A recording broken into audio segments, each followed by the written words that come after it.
ગાંધીનગર ખાતે દુનિયામાં કોવિડ સમયે સેમિકન્ડક્ટર સપ્લાય ચેઇન ખોરવાઈ ગઈ હતી, પરંતુ હવે ગુજરાત સેમિકન્ડક્ટર હબ તરીકે ઉભરતું રાજ્ય બન્યું છે।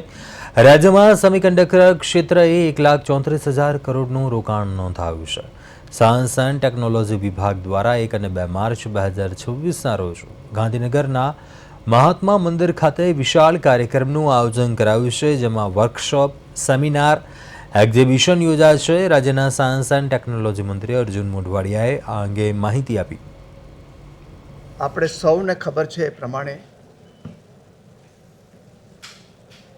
જ્યારે દુનિયાની સામે કોવિડ-19ના પડકારો ઊભા થયા અને એને કારણે અમુક જે કી પાર્ટ્સ હતા એની સપ્લાય ચેન વેરવિખેર થઈ ગઈ અને એમાં મહત્ત્વનું જે ચેન ડિસ્ટર્બ થઈ હતી એમાં જે સેમિકન્ડક્ટર છે એના ઉત્પાદન બંધ થવાથી દુનિયાની લગભગ મોટાભાગની ઇન્ડસ્ટ્રીઓ ઠપ થઈ ગઈ।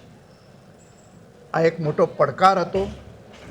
એ પડકારને એક ઓપોર્ચ્યુનિટી ગણીને માનનીય યશસ્વી વડાપ્રધાન નરેન્દ્રભાઈએ દેશને સેમિકન્ડક્ટર હબ બનાવવાનું નક્કી કર્યું અને પડકાર ઝીલી લીધો અને એને કારણે આજે દેશ છે એ સેમિકન્ડક્ટર સહિતના જે 6th જનરેશન ફ્યુચરિસ્ટિક ઇન્ડસ્ટ્રી છે એમાં દુનિયાની અંદર લીડ રહી રહ્યું છે અને એના સંદર્ભે જ ગયા અઠવાડિયાની અંદર દિલ્હીની અંદર AI ઇમ્પેક્ટ સમિટ 2026 થઈ અને એમાં દુનિયાના 88 દેશોએ સાથે મળીને એનો ઇથિકલ ઉપયોગ થઈ શકે એ માટેના ડિક્લેરેશન પણ બહાર પાડ્યું।